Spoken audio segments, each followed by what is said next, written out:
participation in the video history Seniors Footprints on Slave Lake. Could you please begin by introducing yourself? My name is Yusuf Abdul Karim Mouallem in Arabic.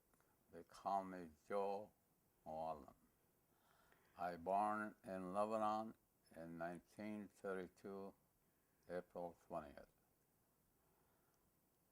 And your reason for coming to Canada?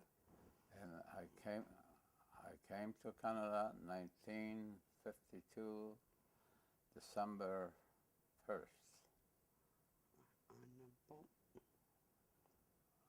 You came on a ship in those days, didn't you? Oh, yeah. That was no other transportation. I came on a ship from Lebanon to Halifax, and from Halifax to Edmonton. The whole trip took 28 days, and I came to Edmonton. That was my destination. My uncle and my aunt, they sponsored me there. Any more? And I'm Fay Mouallem. I'm from Pittsfield, Massachusetts, and I was born January 20th, 1942. I came to Slave Lake with my husband. He had some property in Edmonton to sell, so we came to sell his property. When we arrived in Edmonton, we couldn't sell it, and then we had no money to go back. So then we had the opportunity, through one of his friends that he went to see in the hospital, to come to Slave Lake to manage a menswear store. Well, in those days, in 1964, the oil boom was just starting. So they already had secured a place on Main Street. It used to be the old La Rondelle restaurant, wasn't it? No. Or it the was town a bank? office Yeah, and the bank. Royal Bank. Bank. The town office, the Royal Bank, and then the menswear after. Yeah, they were housed there. So upon arriving in Slave Lake, I didn't know where he was taking me. I just thought it was God's forsaken land, because we drove and we drove over all these mud roads and dust. And then upon arriving, he said this was Slave Lake, and I just shook my head and I says, no way, this can't be a town, it can't be Slave Lake. He says, well, he says, I'll go in this building, he says, and I'll check it out. He says, come on in with me. Okay, I went to open up my door. I had on these cute little sandals. There was mud up to your yahoo. I couldn't get out of the car. But I watched Joe go in. As he opened up the door, there was a big potbelly stove in the middle. And I remember just sitting in the car shaking my head. There's no way. There's no way this building could be a store. We got the wrong town. Well, when he came out, all smiles, yeah, we had the right town. In the right place. The right place. That's where the future menswear is going to be. So that was in 1964, October. October 1964. So we got busy building shelves and doing whatever, setting up the store. Well, where are we going to live? There was nowhere in town to live. There were trailers here and there. There was mud all over. There was very few homes. So then there was this little tiny holiday trailer. Oh, Remember the little holiday trailer? And it wasn't very long or very big. No. But it was parked out in the middle of the parking lot then. It was part of the street. And it had a sign on it, for sale. So we went and approached the people if we could rent it. Well, no, it's for sale. We'd like to sell it. But finally they rented it to us. They said, if you give us a place to park it, you would live in it. What was that? Yes. Okay, so we parked it behind the store. Behind the store. And we put a electric cord into extension cord. Extension cord, and then we lived in it. Now you could tell about the other. So we stayed in there for a couple months, I think it was. And we woke up in the morning. It was really cold in here. Our bedding, everything, it was all full of snow. So Joe decided, well, it's time. You know, we have to look for a place. So we were looking and looking. Finally, he thought, well, up over the store. Well, up over the store, it was like an attic, and it was just a peak. About 4 feet in the middle, and about 6 feet Going up in to the middle. peak. Up to the peak. So if you get your head this way or this way, you hit the You're peak. hitting So your you head. have to. You have to walk down the middle. Anyhow, we bought a hide-a-bed. We thought, you know, that would serve the purpose. We had one window up there. And I said, well, what am I going to do for a kitchen? Because you just came up the stairs and it was just blank on both sides. So he says, well, that's okay, honey. He says, I'll build you a counter. So he built a counter. So I had an electric fry pan to cook the moose meat in. I had a deep fat fryer to boil vegetables in. I had the windowsill, that was my fridge.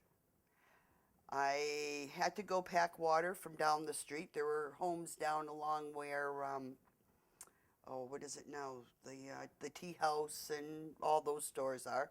Those were homes in there. So we met a friend down there. So I used to go and pack water. His name, Ron Lloyd.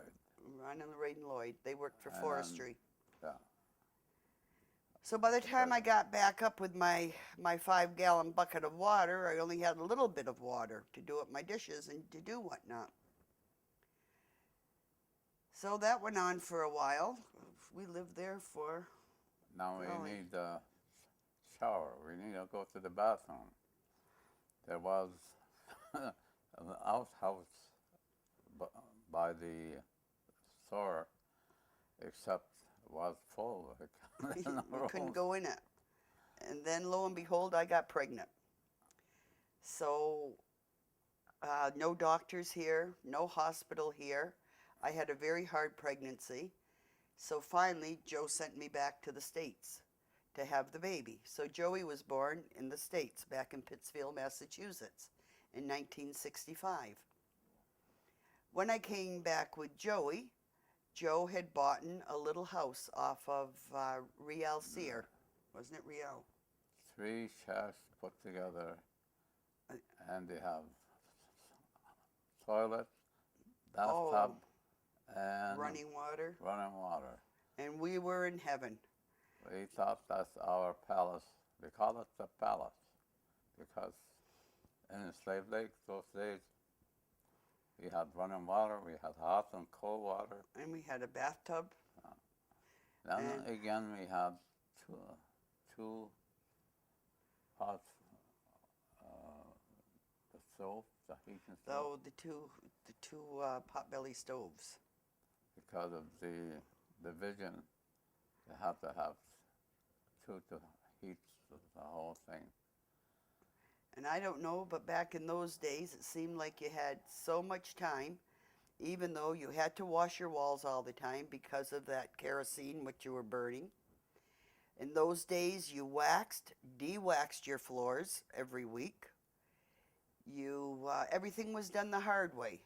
You had the old wringer washer, so then you had to hang your clothes out summer and winter.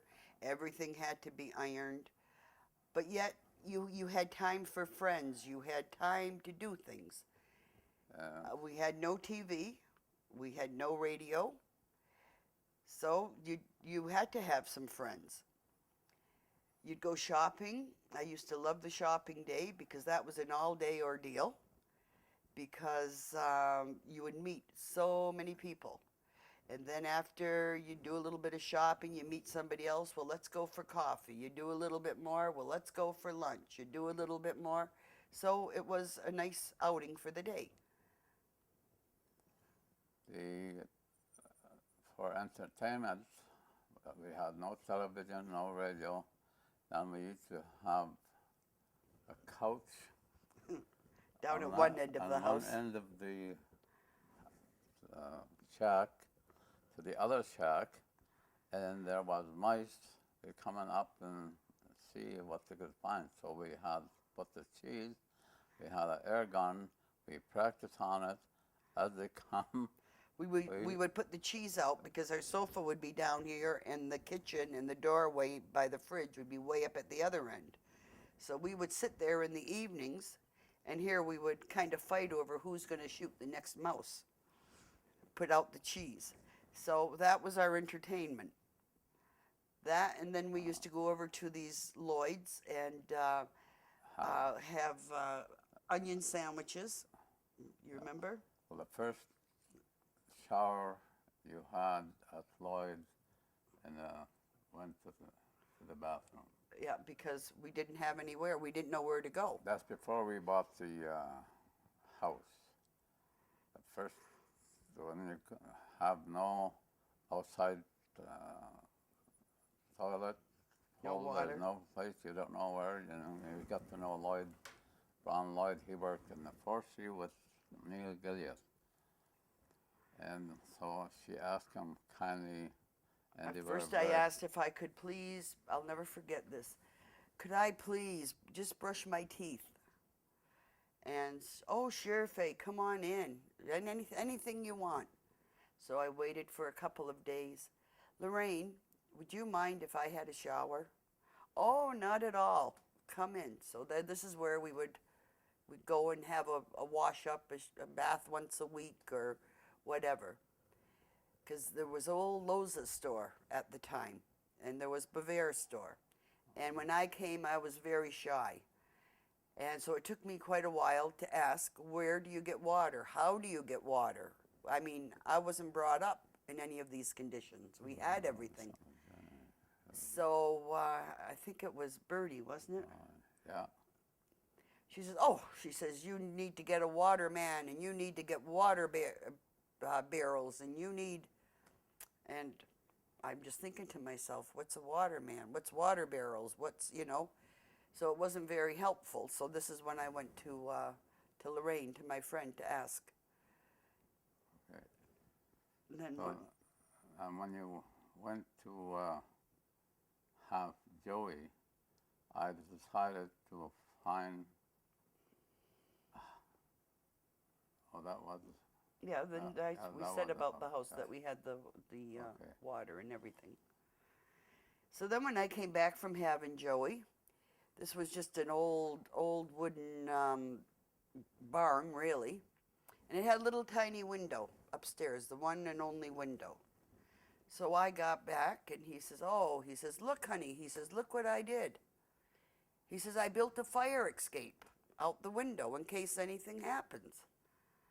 So I looks up at it, and I says, that's really, really nice. I says, but how's my ass going to fit through that little tiny window, and how am I going to get out? So that was some of our experiences. And then from there, Well,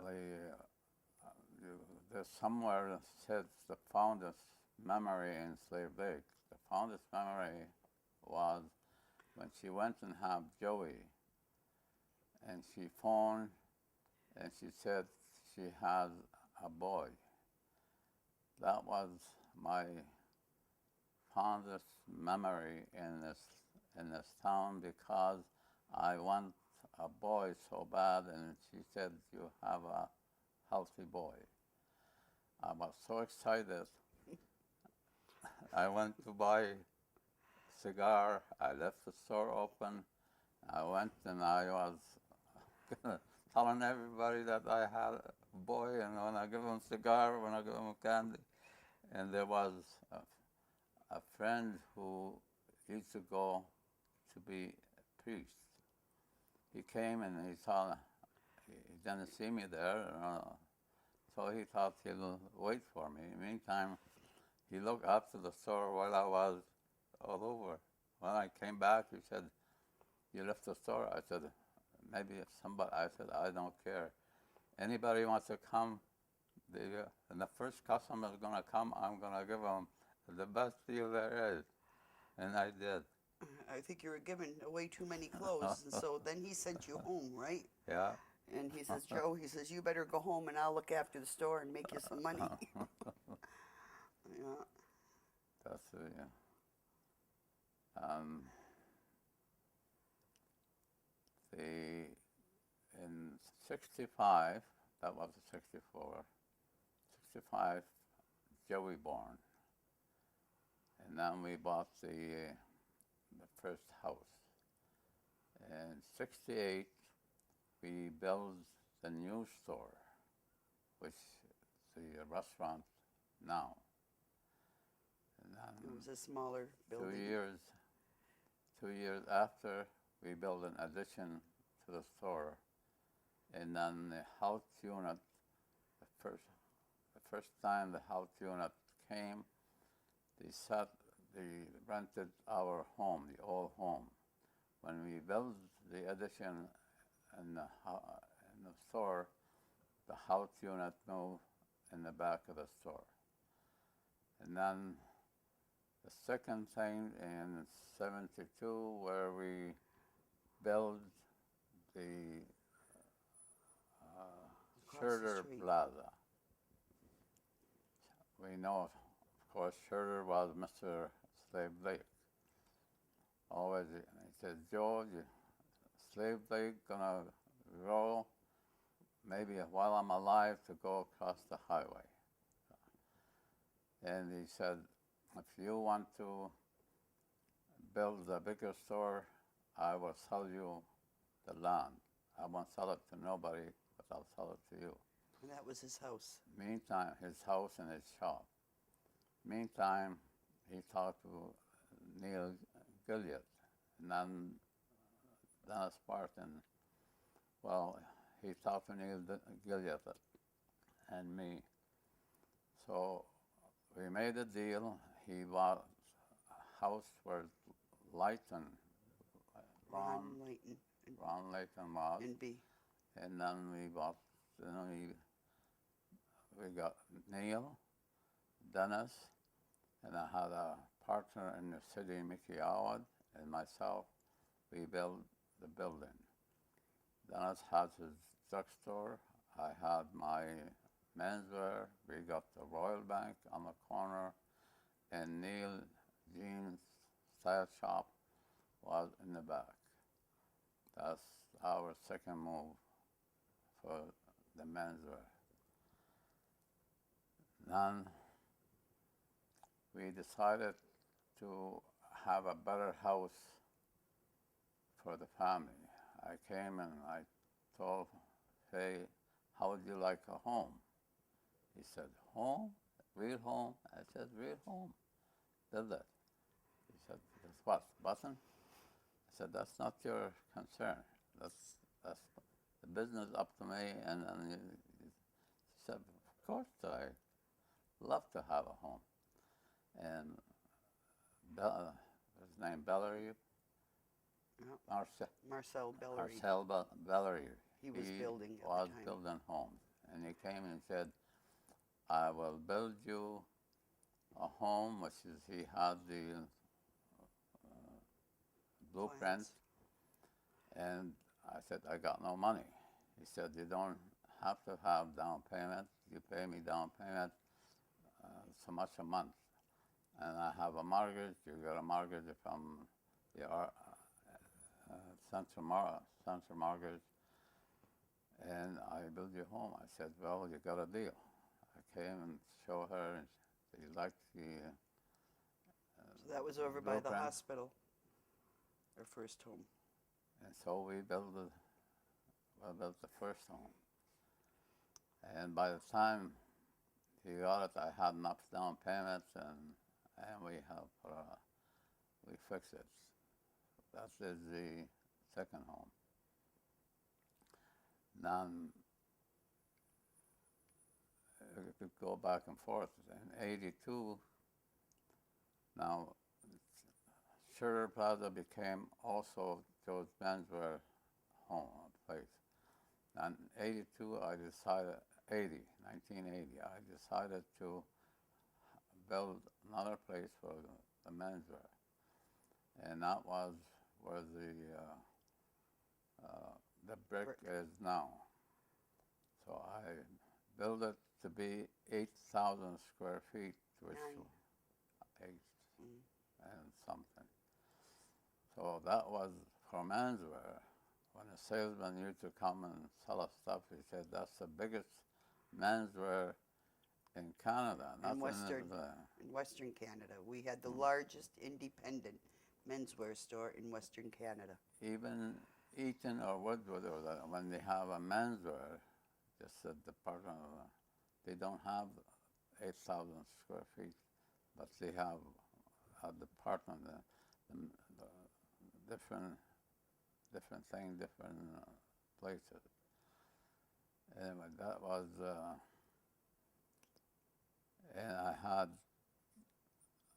at that time, I had two partners from the city, which I didn't need them, but I give them my words, and they become a partner.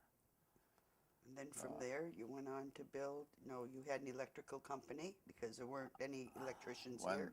When I was You had a building, plumbing company. when I was building, I had a problem with the plumbing.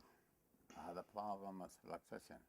There was a plumber going out of business, and the person who worked for the plumbing company came and said, if you buy the plumbing company, I will run it for you.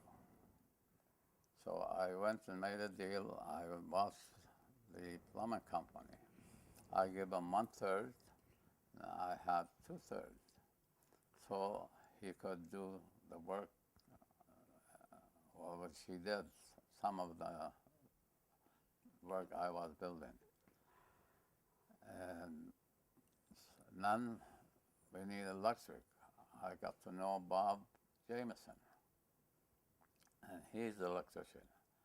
I told him that if we have a company, he doesn't have the money to start the company. I said, I'll start a company. He has a friend, and said, well, we go, I think, 1/3 each. I did. Bob is good person. But meantime, I was doing the plumbing. I had a bad person, and we had more business than we could ever handle, and he could never finish a job, so we could get our money, collect our money. Finally, we lost lots of money, and I decided to get out of the plumbing. Meantime, I thought, Jameson, and he was happy to take over the electrical company. I said, you could have it for $1. I don't want any more business. I don't want any more. I'm gonna stick for what I know and what I got. But then you went on to develop Westside Village, wasn't it? And for development, I never stopped. We built homes for the staff, 2 homes, then we built another. Then I had the land, the quarter section land from McDonald, which being in the store, I got to know everybody. They want to sell something or buy something,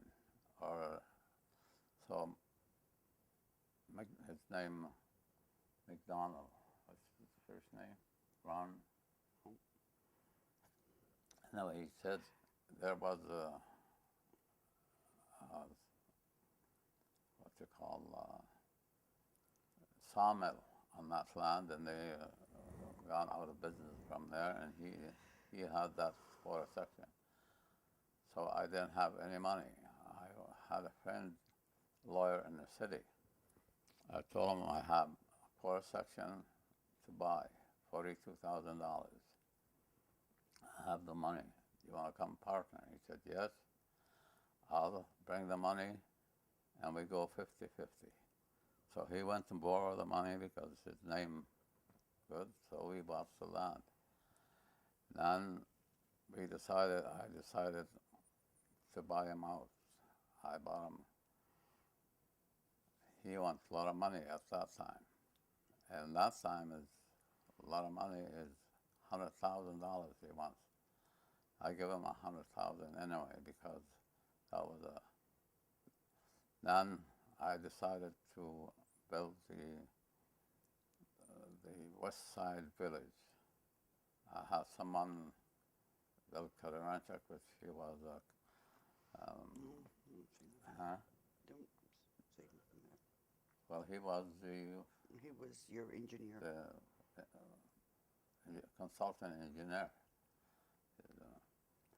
And we built the West Side village.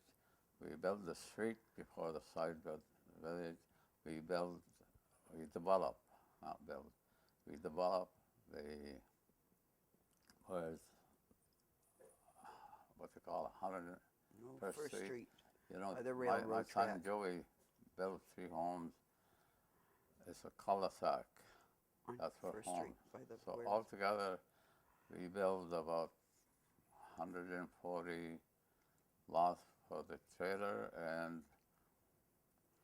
about 200, 240 lots altogether between the trailer court, the trailer lots, and house lots. Then we had on the other side of the Caribou, on both sides of the Caribou Trail, we settled out our land all the way down to Vanderbilt. We sold some raw land to people, and also we started selling land, divide it, and sell it to individuals, all industries. And Joey, by that time, he became active working with me, and he was doing the sale. I went to the town. We had some smaller industry wants to come to town. I was always promoting Slave Lake to get it built bigger because there's a few of us were on the Chamber of Commerce.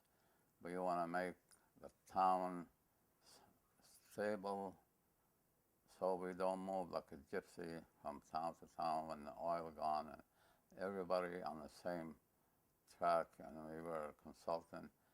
One of my best friends became Dennis Barton and Neil Gilliott. And Dennis Barton, we were talking about politics, and everything used to go to High Prairie, not Slave Lake. So Dennis Barton was more involved in politics, which I wasn't. And he talked me into it, and he taught me how politics works. I said, okay, let's have an MLA run from Slave Lake instead High Prairie. And so Dennis and I, and we talked with Neil. Neil was a very smart man. Anything we want to question, we get an answer, and he guided us on a lot of things. And then part of that, he was part of it as well.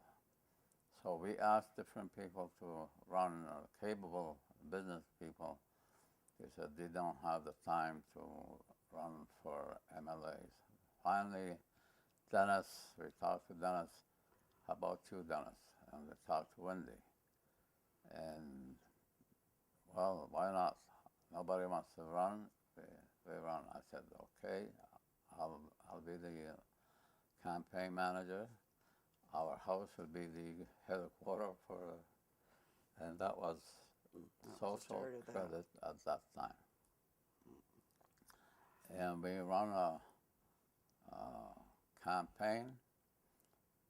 Dennis won over the High Prairie, and he won conservative and social credit in a conservative government. And there was so much was coming to Slave Lake and the social credit, and the conservative, they toppled things upside down. And the second round, to keep Slave Lake alive, you have to go with the conservative. Larry Shaban came in the picture, which he was before. And you want to run against Dennis? I said, you haven't got a chance. Why don't you wait till next round? And we talked things over with Dennis and ourselves. What's good for Slave Lake, not who win and who lose. And finally, we tried to get someone from Slave Lake. We asked Leo Bover, we asked a few of them, and everybody at the time, we always were loyal to Slave Lake, all of us. The group, which we were in the Chamber of Commerce. From the Chamber of Commerce, we have developed the Liner Club, the Golf Club, and so many other things came from people from the Chamber. And many also Slave Lake development, and it came in the pictures, and I was part of Slave Lake development as director for 11 years. So when Larry run, Leo Bover decided to run at the end. Everybody from Slave Lake have given word to 3 people from High Prairie. And we can't, when we asked him, first, I said the first loyalty is to people from Slave Lake. When nobody from Slave Lake, and 3 people, we different one, choose different one. There's Ike, Lawrence, and Larry, and also the superintendent, I don't know, I forgot his name, from High Prairie. Anyway, the majority went with Larry from here. And Larry won, and Larry was very good.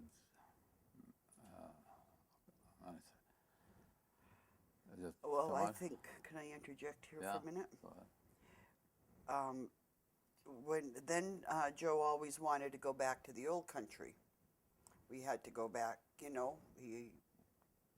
always, his plans was to move over there and give the kids the background of the Lebanese culture. And when we had gone over, he went and he found they had the same boss, they had the same methods, right down to the same. Joey was 6 years old then. Yeah, right down to the same pictures on the wall. So even when Joe first came, he had always said, there's so much opportunity here for anyone. And he said, I don't mind working hard, because in the old country, you never had any opportunity, and this really proved it to him when he had gone back. So this is why he worked so hard to build a community for the people, and, so we could have more here and to see it grow. And his dream was always to see it go to the other side of the highway, which now, that's happened, and we'll have to just see where it's going to go from here. So to look how much progress we did in the building side of it, you could say we have shared development and building at about that time. By now, as I would say, about a quarter of Slave Lake, we were involved in building or developing or have something to do with. Even though it came to 2 things, which again, there's a group of people who always drive in to build a Slave Lake. Neil Gilliard, what's his name, the Chevy dealership. you know, what's his name? Carl Gongus. Carl Congress. He was quite aggressive, and we used to share our thoughts, and of course Dennis Bartz and Neil Gilliott, and there's a few others. So we want to build that school, and To build there a was a college. Slave Lake development, which I was on the board. They have some land, but also I had land, and I made a deal with my brother-in-law and a friend, which they had where the school land is now, and Northern then Lakes the rest. College. So I had Neil as a consultant and a friend and partner, and he's the brain sometime behind a lot of projects, especially when it comes to government. He is a very clever person. So we went to the government and we made a deal. We sold them the land. We were the kind of the promoter and become the on behalf of my brother-in-law, I sold the land with Neil to the government for a certain amount of money. And the friend of my brother-in-law felt that isn't enough money. So we went to the government with Peter Cafero was the lawyer acting on our behalf. And they got someone to appraise it, and then they got about $100,000 more. And we secure the place for the college now. I signed the paper, and I got sued by the partner because the lawyers charged too much money, and I have to pay $6,000, and the lawyer had to pay $6,000. And it was worth it to have the college over there. And the Slave Lake development, when I put it was Beauvoir Street or whatever they call it, they want to put it over there. The government said, no deal, because we want it visible on the main highway. This is the location, and no one's going to come and tell us otherwise. And that's my involvement in the hospital too. I talked to Larry at the time, and the government secured the land where Joey's house now. But the board of hospital board felt they wanted to be close where it is now. I asked one of the director, why is it here? In the He flood said, zone. because Some they went people- against it to go up. I said, they already spent $2 million to put the things, everything over with the there. road. Said, well, that's too far for the senior to go up there.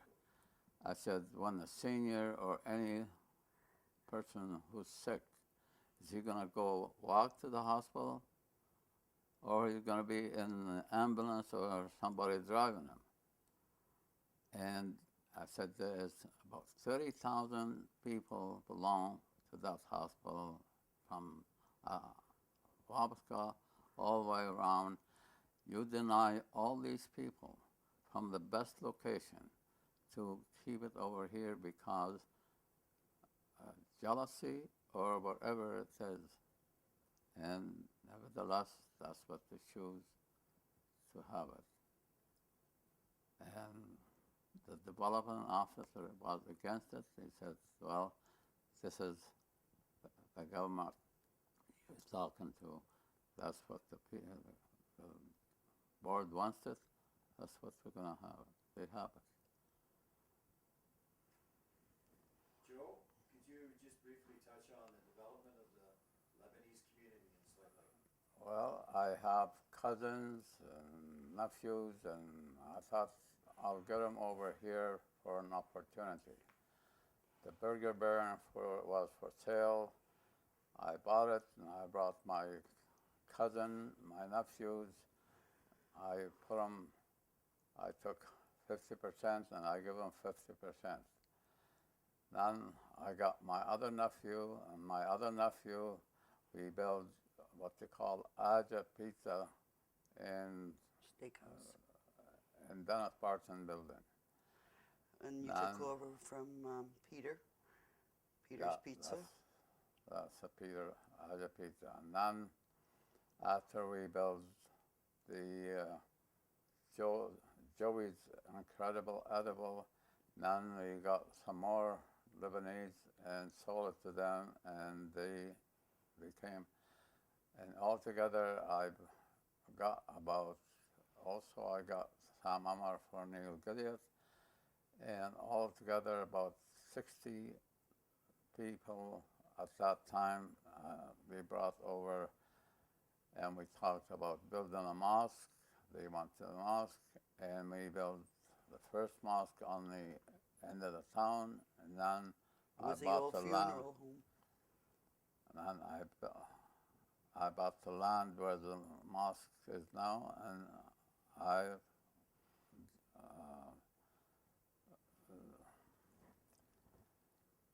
volunteered to build the mosque for the community, and that's where the mosque is now. And then it's a big Muslim community from Pakistan, from Egypt, from different parts. They came to town. They're all professional or educated because there was a mosque for them, for their family. That was the intent, to bring more educated people, good people. Okay, now, good. Fay, could you talk about some of the most important or your fondest memories in Slave Lake? I think my fondest memories were in the early days when we had the store, and I could never wait until the evening because I'd be the only one on the beach. It was a big, beautiful beach, and the water was so clear, so pure. It was just beautiful. And so I would always pack up a lunch in the afternoon, take Joey and his playpen. We'd go down to the beach. And then when Joe finished at the store, he would come. And then we'd have our little picnic lunch, and then we would go perch fishing. And in those days, there were a lot of perch in the lake. And to remember how beautiful the beach was, and I could never imagine nobody else being on the beach because I was raised around water and all these little lakes, and it was always just so crowded. And here, this great big beach with nobody on it. And the trucks used to go by because the road would go all along the lake, even out here in front of the cabin. And so that was one of my great memories. And the other memory is when you knew everyone in town. And I preferred the older days when you could drive up in front of a store, just get out of your car, go in and get your business done, and you're back in your car. But now you got to walk across all these big parking lots and push your carts, and which I've had a difficult time doing because I've had my hip problems, and I've just had surgery on my hip, and so hopefully I can manage the carts and the big shopping parking lots. So and some. I'd like to put something there. Charlie Churcher always want to see the town go over the thing. I made his dream come true, which we developed from ISO all the way now to new car truck wash, then built now the Honda, the store, the hotel, Joey's house is over, and Schroeder's dream came true. Could you share with us the growth and development of your family, your sons? Well, we had Joey in 1965, And then I had many miscarriages in between, but finally we got Jamel, our little hellion that was born hyperkinetic. But he's turned out, we're very, very proud of our boys. Got 2 wonderful boys. We've got 7 grandchildren. Jamel is in Calgary. He's a computer scientist. His wife works for the oil. Joey, he took over my business. Joey's taken over from Joe. He's got a lovely wife with 2 boys. We're quite a happy family. 3 boys and 2 girls. Well, yeah, but Joey and Melaine, they've got the 2 boys, right? So, but anyhow, we're very proud of our grandchildren. Right now, Tanner, he's off in Australia, and he's just decided he wanted a break and to grow up and venture off on his own for a year, and he's doing quite well. The last I heard, he might be getting a job on a ship, and that way he'll get to see different places, and so he's quite happy. Taya, she's going to be going for ultrasound technician. That's her plans for next year. But before she does that, she wants to go to Africa to help out some of the people and to have her little adventure after graduating. And so far, everything is really good. With Joey very happy. With Joey taking over from me to run Mouallem Group of Company, he has his own group of company. Again, he have 3 hotels, already built 4 hotels. He want to compete and exceed what his father did. So he's still on the verge of growing, and he is the key person in this company. And yeah, they've got a hotel in Wainwright and Bonnyville, St. Albert. They've been building for Tim Hortons. He's building the car truck wash now. So he's got big plans as well. But he's got to outdo his dad now. He's trying to live in his footsteps. Lots more? No, if you were to look back in your mind, what would be the main differences between Slave Lake now and Slave Lake when you got here? Oh my gosh. Well, when we arrived here, there was only... I didn't get the first word. When we first got here, what's the big difference now? Oh, okay. Well, in our early days, there was only maybe 300-400 people. There was 3 street lights. I can remember with the old hotel, and there was 1 phone. So that's the only phone that you could phone out. So I'd go down to the corner on a Saturday or Sunday to phone home, to phone my mom, and it would be so cold, and I'd start to cry. The tears would just freeze coming down my eyes. Then the other thing is when we used to go to Edmonton for our buying trips. We either arrived in Edmonton full of dust because it was so dry and you could hardly see your way because of all the dust, or it would rain and you would arrive full of mud and you'd be dragged through all the mud holes. In those days, it used to take us almost 12 hours to get one way to Edmonton.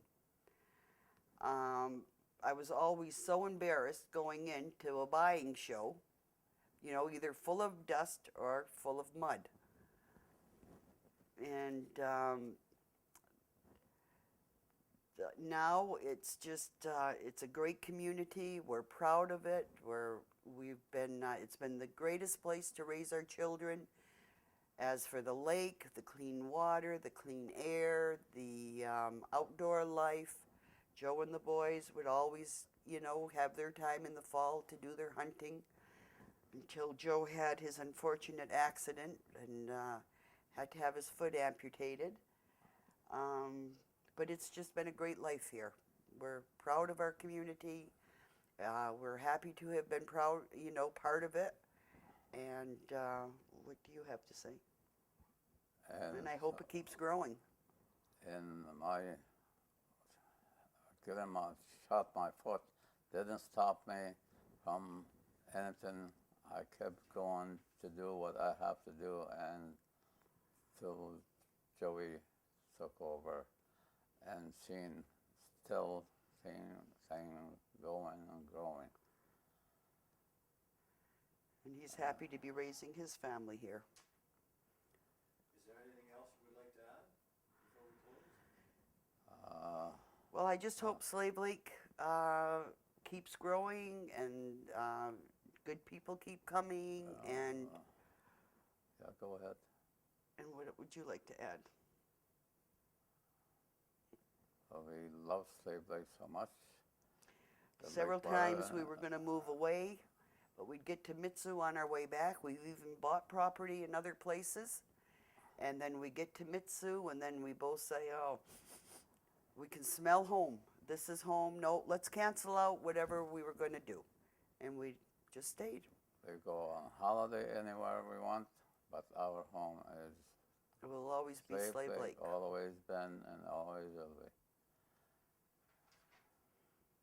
The Slave Lake Adult Education Committee thanks you for sharing your memories and stories of the development of Slave Lake. I wish you a happy future. Well, thank you.